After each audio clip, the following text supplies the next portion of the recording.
Hiya Matthew, really good session today. Hope you found it helpful. Just going to run through a couple of things that we're seeing now in the swing, and fair play to yourself. Really good progression now from lesson 1 to where we are now, sort of lesson 4 or 5 down the line.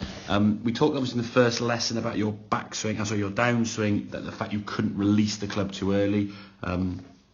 Lesson 1 or 2, we sort of worked very hard on getting that club to kind of release back the golf ball rather than holding the face over that you did very much, which will obviously reduce a lot of the distance you were able to create. Now if we look here on the way back, shoulder tilt now is sitting a lot better, rather as steep as it was. Not quite going back as far as we have been in the past, but not too bad there.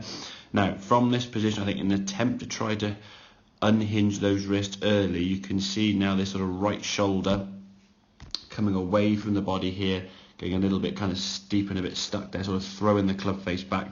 And that's going to cause a lot of your shots now to go to the left, and your elbow's got to try and sort of get back into the body, which in turn is going to sort of block the club face. So you're closing the club face early in the downswing and then having to hold on to it to try and stop it going really a long way left. So if we look here at the right hand side, again, good shoulder turn as we go back, a little bit shorter in this backswing, which is understandable in the fact that we are thinking about something. But as we start bringing that golf club down, now you can see your right arm and right elbow sitting on a more level plane with the left arm there. If we compare kind of this position here compared to that position here, where the hands are kind of sort of around about sort of shoulder height there, you can see the difference in that right elbow particularly. So once you keep that angle here now, obviously once that club straightens with the arms, that's when your power is going to be released. Now if we look here now on this left hand swing, the club is pretty much sort of caught up with your hands somewhere around here. So we've released the club kind of in this position back before the ball,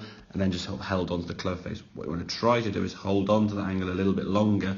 So we've released the golf club, we're releasing the golf club down the golf ball here with much more zip and speed to the golf ball as we swing through. And that's going to be the case with all clubs. Some of the stuff we did discuss when we were on the golf course during the session to play sort of the 1st and the 18th there, was trying to get as much speed back into the game as we can. I think it'd be a good practice for you when you're on the sims or on the range or the practice ground anyway, you're hitting some golf balls, certainly not on the golf course, is just try to create as much speed as you can, just for a few swings, just to see how far or how fast you can swing it when the ball's in the way. Now chances are you're possibly going to miss hit it slightly, but trying to increase that speed into the swing is going to be something we look to try and do as much as we can. But certainly the backswing looking better, the shoulder angle that we're swinging on now, a lot less steep than it used to be. So keep working on that, but then focus mainly now on that downswing, keeping the elbow kind of down and in as we release the club through into impact. There's the stuff we mentioned with that left arm work. If we can practice that left arm release post impact, that's going to really help you get the feeling of how this club kind of works as we come down into here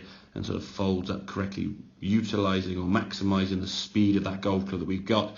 Get that ball going a bit further and straighter towards your target. So hope that all makes sense. Obviously any questions, give me a shout and I'll catch you in the next lesson. Alright, cheers Matthew.